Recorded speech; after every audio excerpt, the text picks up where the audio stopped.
पोपटलाल पूरे दिल्ली शहर में बड़ी बड़ी डींगे मारने के लिए प्रसिद्ध था। साथ ही वो अव्वल दर्जे का पेटू भी था। उसकी इस आदत के चलते कोई भी आदमी उसे अपने घर भोज पर नहीं बुलाता था। फिर एक दिन पोपटलाल अपनी बहन के घर जाता है, जो दूसरे शहर में रहती थी।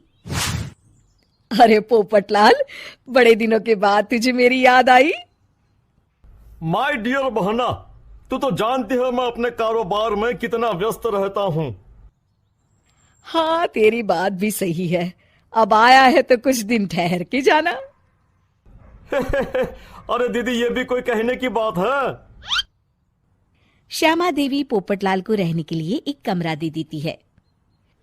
अगली सुबह पोपटलाल जोर जोर से गरारे करना शुरू कर देता है। नकुल की पत्नी नींद से जाग जाती है और घबराकर अपने पति नकुल को जगाती है। अरे उठिए, लगता है हमारे घर में कोई जानवर घुस आया है। कैसी अजीब अजीब आवाजें निकाल रहा है, मुझे तो बड़ा डर लग रहा है। अरे कोई जानवर नहीं है भाग्यवान, पोपटलाल मामा जी हैं, अपना गला साफ कर रहे हैं। इतनी सुबह सुबह? अभी तो सिर्फ 4 बजे हैं। मामा जी इसी तरह से जल्दी उठ जाते हैं। अच्छा, ठीक है।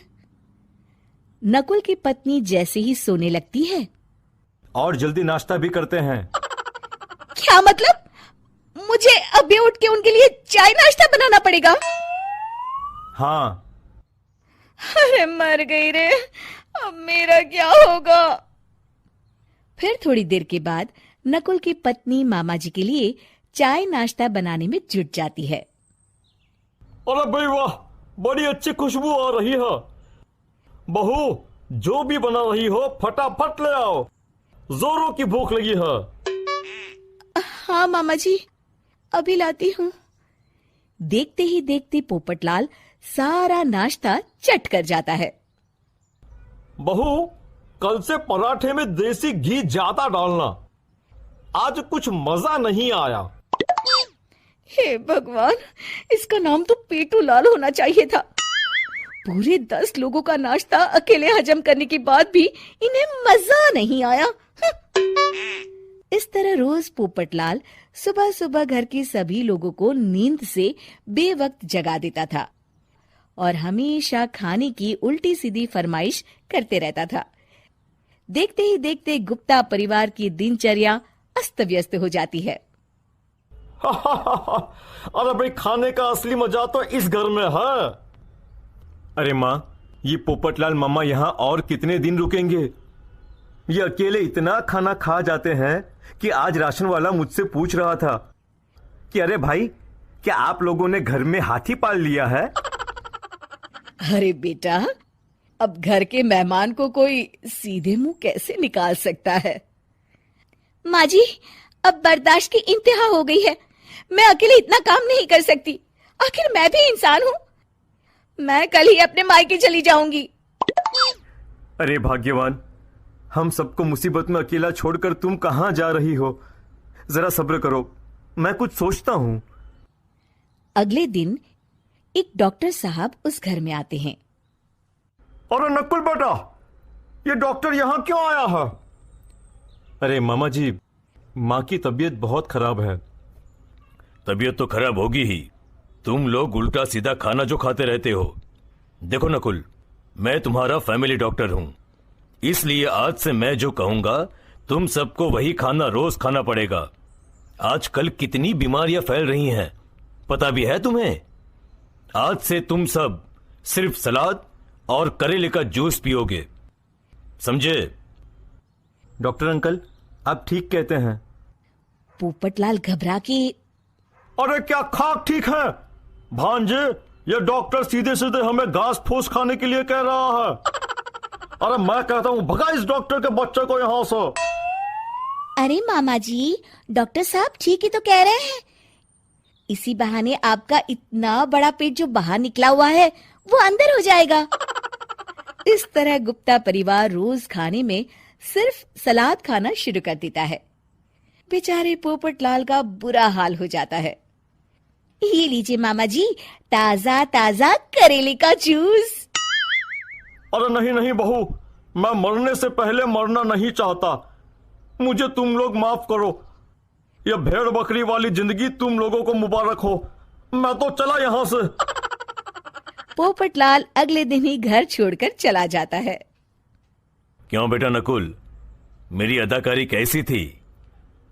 मजा आ गया डॉक्टर। आपने तो बॉलीवुड के कलाकारों को भी मात कर दिया। आपको तो ऑस्कर मिलना चाहिए। बेटा ये थोड़ा ज्यादा हो गया।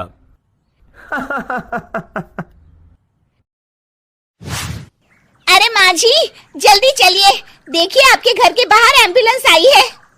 गायत्री भागती हुई दरवाजे पर आती है। तभी उसकी बहू चांदनी को एम्बुलेंस से बाहर लाया जाता है। हे भगवान, ये मेरी बहू को क्या हो गया? एक्सीडेंट हो गया माँ जी। अरे लेकिन ये कैसा एक्सीडेंट है? चोट तो कहीं नजर नहीं आ रही। अरे माँ जी, दिमाग में अंदरूनी चोट लगी है और ये अपनी याददाश्त खो बैठी है। हैं? मेरी बहू याददाश्त खो बैठी है, अब क्या होगा? अब फिक्र मत करिए, बस इनका अच्छे तरीके से ख्याल रखिए। मैंने दवाइयाँ दे दी हैं, अब मैं चलता हूँ। अगले दिन।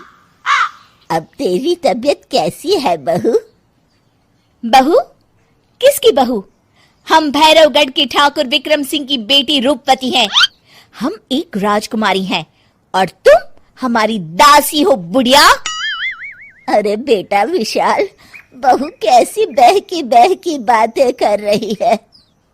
अरे कुछ मत पूछो माँ, रात को मुझसे अपने पैर दबा रही थी। सर पर चोट लगने की वजह से इसका दिमाग पूरी तरह खराब हो गया है और ये अपने आप को राजकुमारी समझ रही है। तभी वहां चांदनी आ जाती है। तुम दोनों यहाँ क्या खुसुर फुसुर कर रहे हो? कहीं तुम दोनों मिलकर हमारे खिलाफ कोई षड्यंत्र तो नहीं रच रहे हो? हम तुम्हारा सर तलवार से उड़वा देंगे, समझे? अरे नहीं नहीं राजकुमारी जी, हम तो आपके सेवक हैं। भला हमारी इतनी हिम्मत। कहिए, आपने यहाँ हॉल में आने का कष्ट कैसे किया? हमें बहुत भूख लगी है।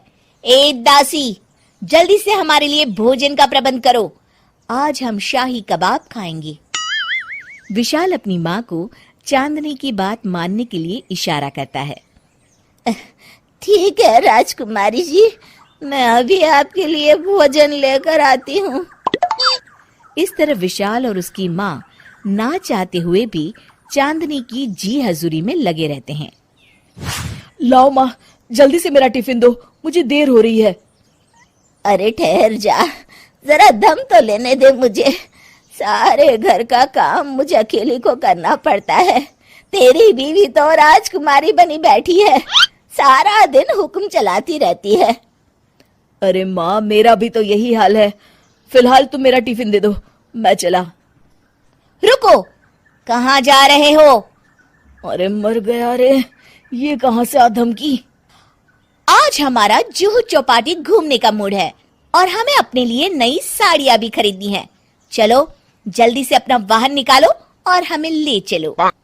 अरे अब तो मैं गया काम से। अगर आज मैं वक्त पे ऑफिस नहीं पहुंचा तो मेरा बॉस मुझे नौकरी से निकाल देगा। मरता क्या न करता। आखिरकार विशाल चांदनी को घुमाने ले जाता है और चांदनी अपने लिए ढेर सारी शॉपिंग भी करती है। ए दासी, टीवी पर कपिल शर्मा के आने का समय हो गया है, जल्दी से टीवी शुरू करो। अरे वाह, कपिल शर्मा तुझे याद है, बाकी कुछ याद नहीं।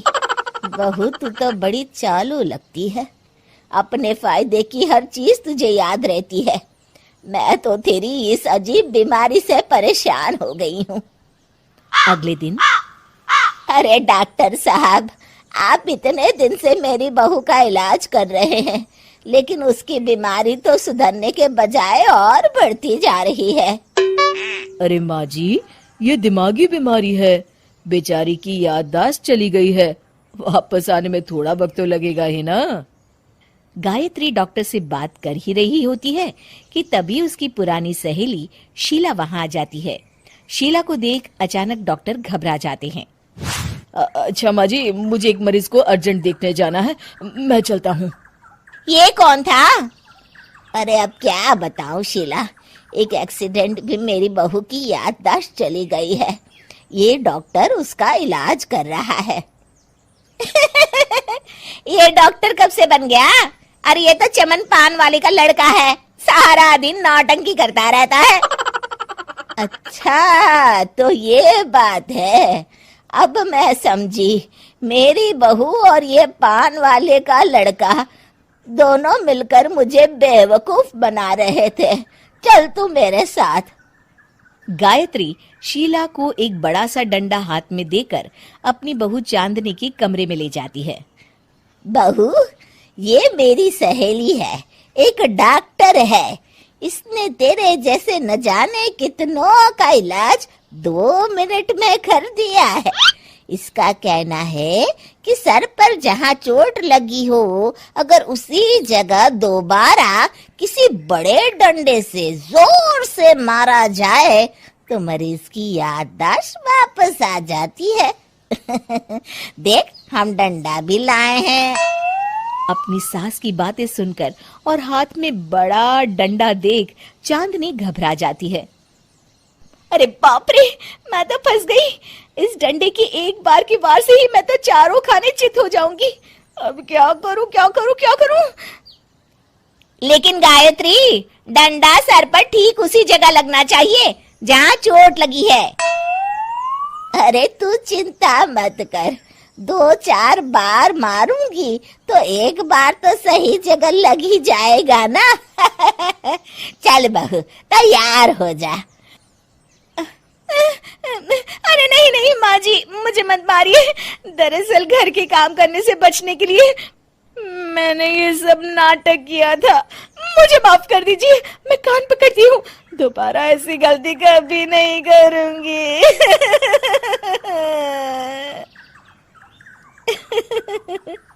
क्यों दोस्तों, कहानी कैसी लगी हमें जरूर बताइएगा।